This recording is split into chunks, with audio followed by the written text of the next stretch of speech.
All right, awesome. And Michelle, so with I'm just going to put you on the spot.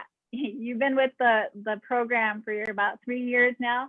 Mm-hmm. Would you say that it's definitely progressed into what you envision for the program? Is it constantly progressing? Is it at a fast pace, at a slow pace?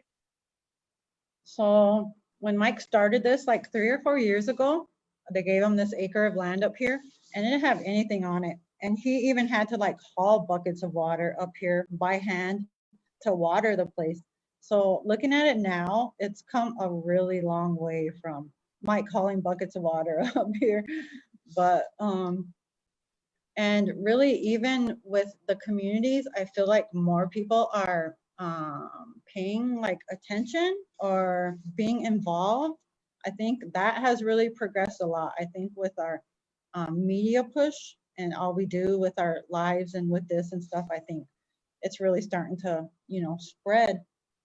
And I mean, that's exciting to have more people involved, and because this really is like a community based learning experience. So COVID kind of shut us down a little bit, but we really would like to see more of our community members coming into like the garden tours, to the skill shares we offer and stuff like that. So we're really looking forward to getting back out there and getting input from communities and learning really what they want us to do, what they would like to see from us. So that's where our development lays, I guess, is community input. Mm-hmm. So, really, really love the support that the community does give to us. But we'd really like to see everybody really get involved and get on board with supporting our youth and our interns and the garden, the organization, the whole local food scene, So we really love to have the community come out and support us. I like to see a garden in everyone's yard, like literally everyone's yard. Or a big one in each community, So what do you guys, what you guys want, let us know. Reach out to us. Facebook. Send us a Facebook message. Yeah. DM. Yeah. Yes, that's what we all need to strive for, is our own gardens. I mean, I do see a lot more people interested now, and you really have to focus on the little wins too, because I think it was when the food market was going on, I was talking to somebody and I was like, oh, they got eggs on sale over at Turtle Creek. And they're like, no, I want to go get my eggs from the farmer's market. And I was like, no way, I forgot they have eggs. So, it's just those little wins where now they're thinking about the farmer's market before they're thinking about the grocery store. And I, just as a spectator, you guys have definitely progressed a lot, and it's like constantly moving forward. You guys aren't moving backward, and I love that you're so community based. I mean, I've seen some of your employees set up at Turtle Creek, handing out food samples, giving out healthy recipes. I see some of your employees live on Facebook doing like a cooking class, which is really awesome. I mean, you guys are constantly working with the community. And then there's you, Keenan. You're always on Facebook Live, out at the garden. Do you enjoy doing that? What's it been like? Have you always been comfortable going on Facebook Live? No, I think it's just more of a, I don't know. They make us. Yeah, we're kind of just. We have to. It helps me get rid of a lot of stress, I believe. So yeah. Kind of just, I don't know. But, I'm not Bucky, but it's, I couldn't be a YouTuber. It's a good thing. Yeah, I couldn't be a YouTuber or nothing like that. I have some comments here that we should go over very quickly. So we have a comment from Veronica. Hello, Veronica. She says, create a community board to share ideas for your interns. Yeah. So that's a really good idea. She could be treasurer. Yeah. That would be cool. Veronica also said Red Lake has internships now too. So shout out to Red Lake. Yeah, we got Bernadette. Bernadette said, my son did buffalo harvesting in middle school at Todd County and he loved it. Yeah, that's cool. That's good. And let's see, we got another one here. Helen says she's Irish. She's Mike's cousin. but as a former cancer patient, she is 100% supportive of all things natural, physically, mentally, and spiritually. The pure act of connecting with nature and food is a healer in itself. I recently learned that dandelions are used in soup in some countries as a healing property. So have you guys ever used dandelions for anything like that? You make some cookies one time. Yeah, we've had dandelion root, dandelion tea. We've had fried dandelions. Yeah. We've had them always. So yeah, and they're really healthy. Dandelion gumbo. They're really good for you. Dandelion sandwich. So don't spray your yard with Roundup. Do they actually taste good? I mean, you know, it's like kale. It's good for you. Just eat it. Yeah, you just do. But I think too, like our taste buds were different, like traditionally. I mean, we were used to like bitter things, different textures. Now it's like sugar, put sugar in everything, or salt and pepper, you know, whatever. But so we really need to get back to, you know, tasting and different foods, like, and the different textures, like of the different roots, the different berries, stuff like that. Now everything has to be sugar based or whatever. So that's another thing. Everything is so sweet. Natural sugars. Getting them. So I know you guys again have been really busy, but what kind of goals do you have for the foreseeable future, 2021? Expansion. Yep. So we're gonna start our farm, all our markets a little bit earlier this year. We also have a CSA, and last year we just did one session of CSA, but we're gonna do 3 seasons this year. So we're gonna have an early spring season, a summer CSA, and then a fall TSA. So it's a tribally supported ag, and we just it's like a subscription. You like prepay, and then you get like 5 weeks of fresh vegetables. Like once a week you get a box of all the things we grow. Plus sometimes we add like different like regional producers, like wild rice from Minnesota. And we even like support our local producers, like our one of our wicks from last year, she is growing like coffee beans, and she wants to start like a coffee business, like a coffee bean business. And so yeah, we supported her and purchased some of her coffee beans and put them in the TSAs too. So we like to, you know, try to support our local producers, native regional producers. So we try to buy native as much as possible when it comes to like food. So speaking of supporting local businesses, are you guys accepting donations? How does somebody give you all a donation if they wanted to? Somebody just dropped off like a whole flatbed full of tomatoes. I don't know, I just dropped them off, and then we used them in our compost. We fed our chickens and used them in our compost. Yeah, fed our chickens. They were the leftover tomatoes from the community boxes that they got in. So, you know, we'll always take your naturally compostable vegetables and fruits. If you guys have extra, you can just drop them off up here, and we'll either feed the chickens or add them to our compost. So that's a really positive thing. But we even take like volunteers. If anybody wants to come in and put up some work sometime, just send us a message and we'll try to arrange that. Yeah. Awesome. Well, so with the pandemic, can people still take a tour of the garden?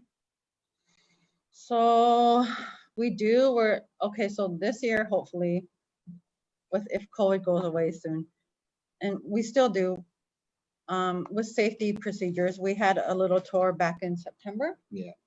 Yeah, and we had like we had a community harvest. So, and then we fed everybody. So they came in and, you know, we prayed and they got to harvest some of our corn. And then we also fed everybody. But we kept our safety standards, and we had a hand washing station, and, you know, it went well. It went well. A lot of elders showed up, which is always positive. A lot of elders did show up. Yeah. Big old corn stalks in their arms. Yeah, it was fun. Great. Well, could you guys, I know you're on a laptop, it might be a little difficult, but could you give us a quick little walk around of the dome? Totally. Totally cool. Go ahead, Keenan. Try it out. All right, guys. Here we go. All right. Got a couple of shrubs here. We had lettuce in here, but there isn't really too much in there. Water lettuce. These are all apple trees right here. I don't know if you guys got a good. Nice. Yeah, we can You guys see see them. them? All right, cool.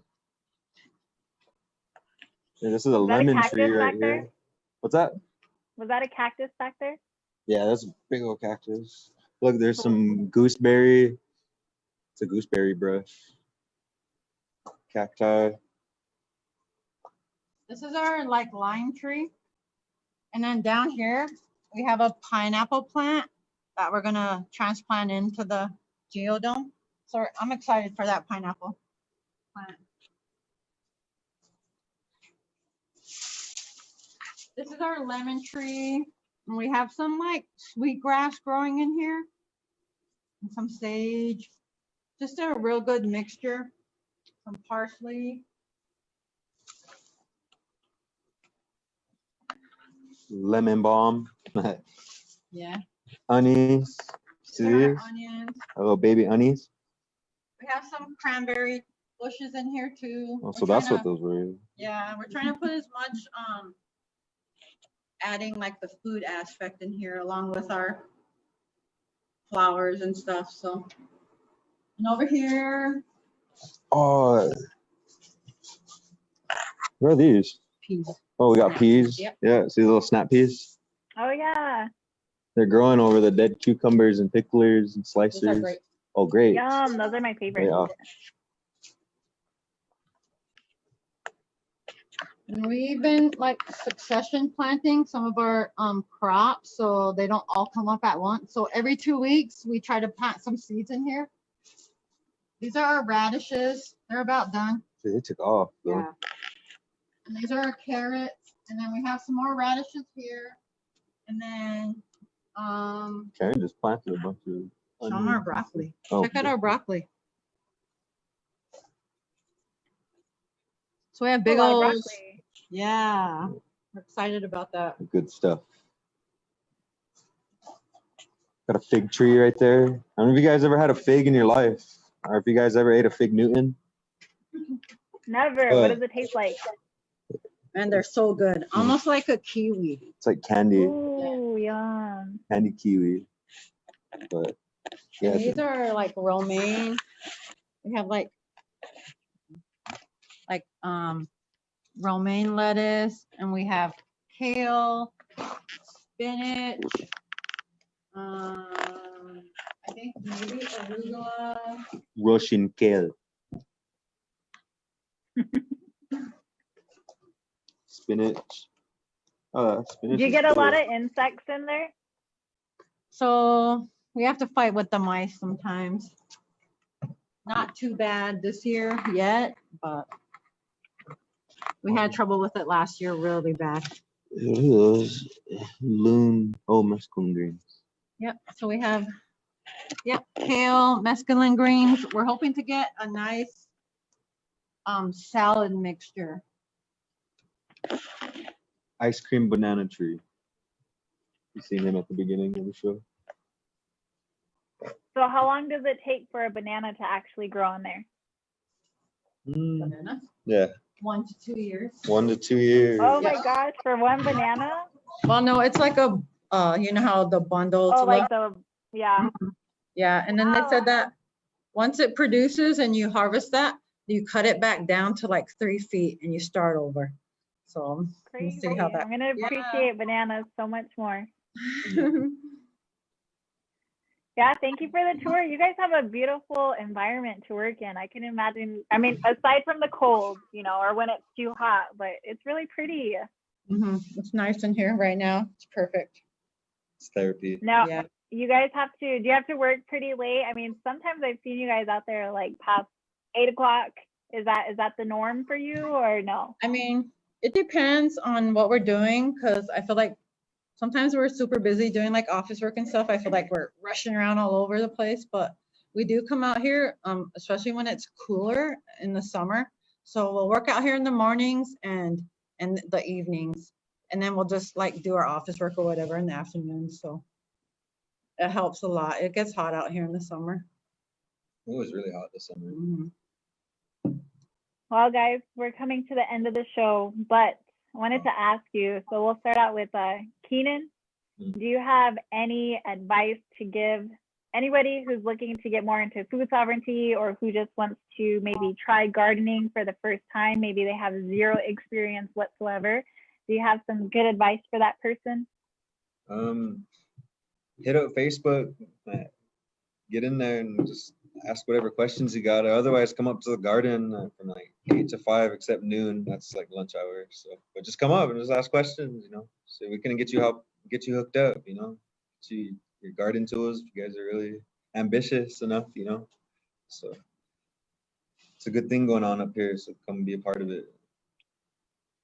And that's awesome. Good advice. Do you have a garden of your own, Keenan, or you are all worn out by the time you get home? Yeah, that's about how I feel on that. Yeah, but I'm gonna start one here pretty soon, this next coming season though, and it's gonna be beneficial. Just I'm gonna see what it's like actually providing my own, roast our own tomatoes and stuff and make our own sauces and see what that's like. Once you get started, it's really like you don't want to stop. So we're hoping everybody gets a green thumb this year. Mine's still green. Mine's not green at all. I got to work on it. So Aaron Epps, he works for Redco too. One of our coworkers, he gave me a plant, and I'm so embarrassed to say he's probably gonna hear this for the first time, but I killed it. It was doing good. It was really doing well, but I kept it inside, and maybe I didn't have it in the sun enough, because one day it just went plop. I tried to save it, but I couldn't. So after that, I felt real discouraged, but I was like, I got to keep trying. Got to get another one.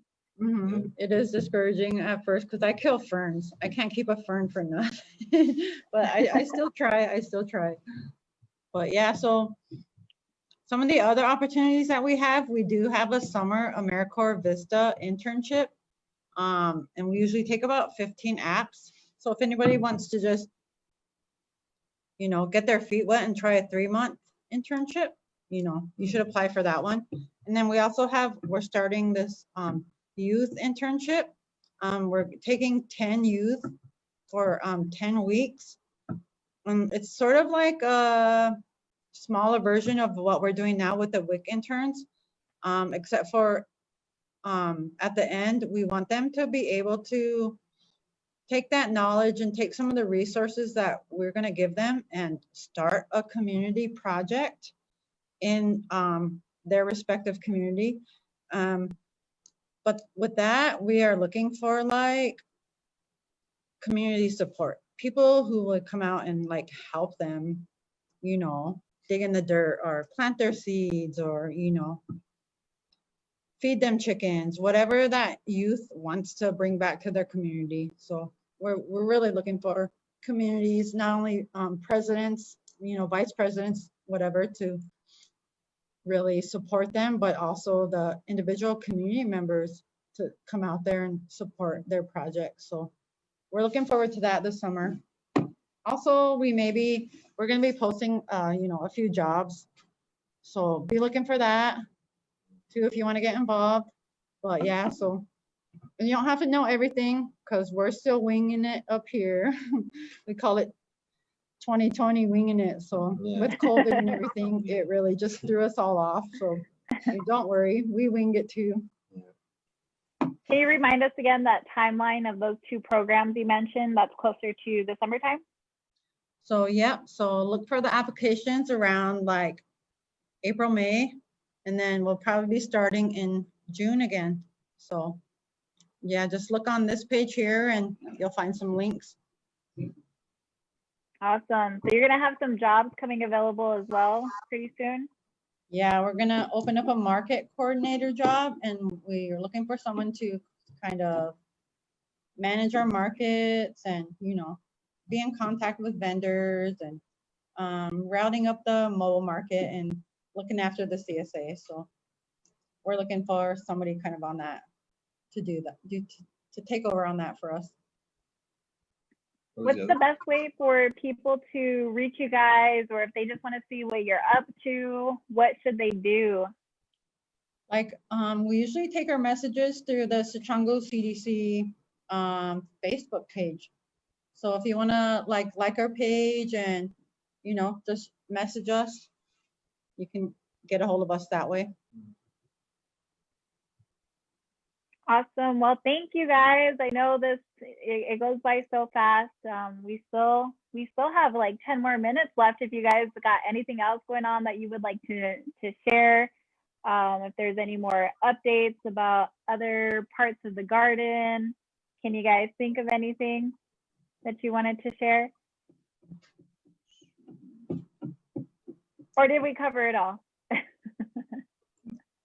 Jeez. Let's shoot something out there. That might be everything that we're doing. Yeah. I mean, and there's other parts to this too that, you know, that Mary and Hollis and Sid and Matt are all up to. So if you guys want to hear what they're up to, I'd get them on here too. And they really do a lot of good work too. And I'm really proud of them putting in the effort and stuff. And they're not, you know, they're our Vista workers, they're really not from here, but they really care a lot. And, you know, they really put in the work for us and they do good work. So I'm excited to work with them, and they do a lot of good stuff too. Even though sometimes we don't know what they're doing and they don't know what we're doing at the time, we try to catch up to each other and find out, because it's really exciting stuff. Yeah, they're all so passionate about the work as well. So I'm glad you mentioned that. We got a question from Helen. She asked, what is your favorite thing to grow? And why is it your favorite? Mine's corn, because that's OG. Like flint corn, mandan corn, that's all OG. So it's original. I think for me, it's just maybe the warm weather crops. They take longer, and it really takes a lot of patience. And, you know, I don't know, it's suspenseful because, you know, are they going to grow? Are they not going to grow? You know, so I don't know. I think really having a lot of patience and really taking care of a plant over an extended period of time is like really like rewarding once you start harvesting it and cooking it up. You know, having that connection with your food is really important. Yeah, I think that's something we all need to experience. I mean, just personally, I'm not a very patient person, and I'm like, oh, if I could actually see these plants as like my babies, or they're actually like feeding me and giving me nutrients, you know, I need to start looking at it that way. Because my big problem is like, oh, I'm gonna kill it, I'm gonna kill it, I'm gonna kill it, and I worry about that the whole time, and it just makes it a stressful experience. And yeah, so I'm definitely gonna take your guys' advice. We got one more comment here. Shanta says, hello from Alaska. I am Sicangu Lakota Oyate. Hey. And I'm proud of you all for all the beautiful work you are doing. Food sovereignty is very important to us all, as well as what is the water. So shout out to Sean. I think it's Shanta Rubadu. She's in Alaska. Right on, Sean. Thanks for watching. How cold is it? Yeah, I'm really interested about Alaskan natives or people who live up there, because they're, you know, they're survivalists. Heck yeah, they're on a whole other level. Yeah, they have to grow their own food. They have to hunt, you know. So I'm really interested in that type of lifestyle and stuff. So it's really positive. All right, guys, I'm just making sure I didn't miss any comments. Thank you, everyone, for tuning in today on the live. You are watching 7 Gen Live. We're here with Michelle and Keenan. We had a good time. The weather's good. You know, not much to complain about here. Food sovereignty is going good. They're taking good care of the program.